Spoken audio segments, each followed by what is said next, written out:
ঝুলনের পুতুলের খোঁজে আজকে আমরা চলে এসেছি হুগলি জেলার ঐতিহ্যশালী শহর শ্রীরামপুরের মানিকতলা পটুয়াপাড়াতে দেখে নিতে এখানে ঝুলন উপলক্ষে কেমন ধরনের পুতুল উঠেছে।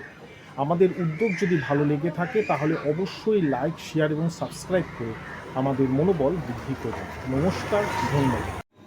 হুগলি জেলার ঐতিহ্যশালী শহর হচ্ছে শ্রীরামপুর।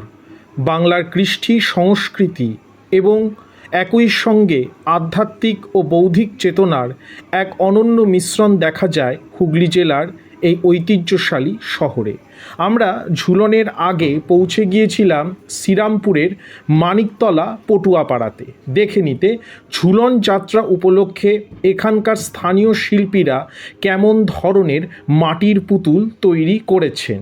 আপনারা শ্রীরামপুর স্টেশনে নেমে অটো করে সরাসরি মানিকতলা পৌঁছে যেতে পারেন এবং ওখান থেকে হাঁটাপথ মানিকতলা পটুয়াপাড়া, আবার শ্রীরামপুর বটতলাতে নেমেও কিছুটা হেঁটে আপনারা কিন্তু অনায়াসে পৌঁছে যেতে পারেন শ্রীরামপুরের এই ঐতিহ্যশালী পটুয়া পাড়াতে। দেখতেই পাচ্ছেন একেবারে লৌকিক ছন্দে এবং অনিন্দ্য সুন্দর সারল্যতা মেখে কাঁচামাটির এই সকল রঙিন পুতুল শোভিত হচ্ছে ঝুলনের ঠিক আগের দিন হুগলি জেলার ঐতিহ্যশালী শহর শ্রীরামপুরে।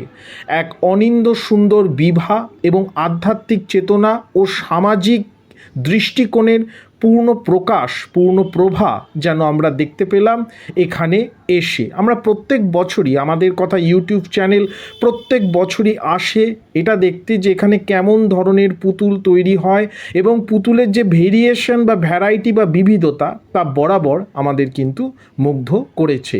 আমরা বিশেষ কৃতজ্ঞতা জ্ঞাপন করব শ্রীমতী অঙ্গনা বন্দ্যোপাধ্যায়ের কাছে, কারণ আজ থেকে প্রায় 5-6 বছর আগে তিনি আমাদের বলেছিলেন যে মানিকতলা অর্থাৎ শ্রীরামপুরের মানিকতলার পটুয়াপাড়াতে ঝুলন যাত্রা উপলক্ষে মাটির পুতুল তৈরি হয়ে থাকে।